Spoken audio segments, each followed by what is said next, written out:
another Rav, a Lubavitcher Rebbe, he was recently, or I don't know exactly when he told the story, but he was by in a Chabad house, and after davening in England, in Europe, after davening he told the Shliach the following story. He said he was once by a Fabrengen, and he saw that the Seder was that between Sichas people would say L'chaim to the Rebbe. So he also wanted to say L'chaim, and there was a person giving out wine, but the person who was giving out wine near him was someone without a beard. And he had a machshava, he thought, wer weiß wer das ist, who knows what kind of person this is. Ad kedei kach, his machshava started working that maybe he's not even Jewish. So he asked for someone else to give him the L'chaim, to give him the wine. And he stood up to say L'chaim, and we know the Rebbe b'skira achas, he would look across the Elam, he would answer L'chaim, and you saw that the Rebbe answered L'chaim to the person next to him on the right, the person next to him on the left. The Rebbe met his eyes, but he didn't answer him L'chaim. So he thought, okay, he'll wait for the next turn. And again it happened, the Rebbe said L'chaim to the people around him, but not to him. Then it happened the third time. And he thought this is very, very strange. The Rebbe definitely saw him. And he was very prominent in holding up his cup and trying to say L'chaim. And suddenly he had a thought. He said, maybe it's because I thought Lashon Hara on this individual. I thought he's not even Jewish. Maybe that's the reason why the Rebbe doesn't answer me L'chaim. So he decided he's going to correct it right away. He asked that person to pour him wine, and he stood up, and within seconds the Rebbe met his eye, and the Rebbe answered him L'chaim. And he thought, wow, such Ruach HaKodesh, there are thousands of people here, and he thought, he saw what I'm thinking in a second. Meidik is spileless. And he decided he's going to tell this person who was giving out the wine, he's going to tell him exactly what happened. After the Fabrengen, he goes out to him and tells him, I want to tell you about the Rebbe's Ruach HaKodesh. This and this happened, this is what I thought, and the Rebbe obviously saw what I'm thinking, and as soon as I took the wine from you, he answered me L'chaim.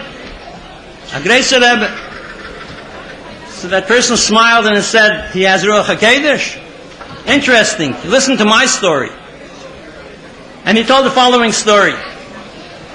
He's a rich man from Texas, a big gvir, and he paid a visit to his doctor, and the doctor told him, you have a shrekliche machla, you don't have too much time to live, and there's nothing to be done.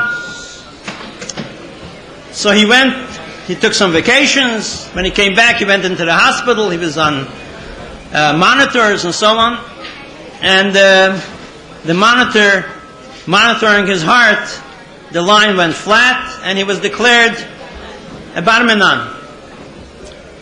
He was taken by the nurses, he was taken to where these people are taken. And while they were taking him, his hand, he picked up his hand. They got scared, but they know medically these things happen, and sometimes the heart starts, the heart stops, chas v'sholem, and then it starts up again. They brought him back to the doctors. The doctors examined him, and after a while he became well. Not only that, but a nes happened. The machla that he had disappeared. Some time passed, and Yud Aleph Nissen, my uncle Itcher Springer, used to put in ads, full-page ads, about the Rebbe, about Yud Aleph Nissen, about the birthday, and Achlotas Tevis, and a picture of the Rebbe. He was reading the New York Times on Yud Aleph Nissen, and he sees the Rebbe, a picture of the Rebbe. He calls in his secretary, call this number right away, I must speak to this rabbi. And he explained to her what happened.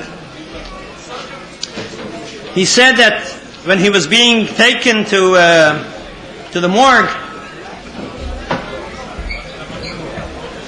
he saw that he was in a large room, very bright, very many people there. There was a judge, and a kateger and a saneger, a prosecutor and a defender, a lawyer. And the prosecutor got up and he started a whole list. He never did this, he never did that, he never did this. He messed up so many things he did wrong. And the judge turns to his lawyer and he says, what do you have to say? He says, I have nothing to say. And then the judge says, is there anyone in the Elam that has anything to say for this person? And a man with a white beard got up and said, I have something to say. That which he did wrong, he never was taught otherwise. That which he didn't do what he was supposed to do, he was a tinnik shenishba. And he's not responsible for doing things that he didn't know anything about. So the judge turns to the Sanhedrin, he turns to the prosecutor and he says, what do you say to that? He has nothing to say. So the judge asked this man who got up, he said, okay, now he's going to continue the same way. What's the takana? So he said, no, he won't continue. I take it upon myself that he's going to become a Baal Tshuva. And he tells his secretary, that's when he picked up his hand. And when he saw the picture in the newspaper, in the New York Times, he saw this is the picture of the man that defended him, that saved his life. So he wants to see him. So she calls up, and she comes back and she says, he doesn't speak on the phone. He says, call again. I want to speak to them. You'll see how he comes to the phone. He takes the phone, and he starts explaining that he's a rich man, he's going to give a lot of tzedakah, he's going to give a lot of donations, he must speak to the rabbi. So he's told, even if the President of America will call, he doesn't speak on the phone. He never heard such a thing. So he said, wait a minute, can I see him? They said, yeah, you can see him, you can come. He goes to Atikris Atayda Monday and a Thursday. You can see him, but you can't speak to him. Okay, I'm taking the next plane out. He took a plane, and he came here.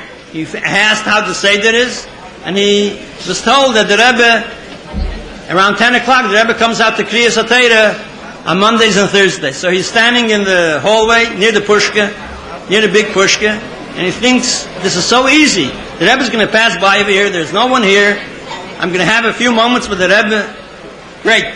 All of a sudden, 9:45, women start coming with carriages, with strollers, with children, with bottles. Atumul, ahumul. The whole place becomes packed. The Rebbe used to give nickels to children to put into the pushka. So the Rebbe came out from his room. He looked him in the eye for a second, but then he started giving the children nickels. This lasted around 20 minutes. When the Rebbe finally came to the pushka, he looked at him.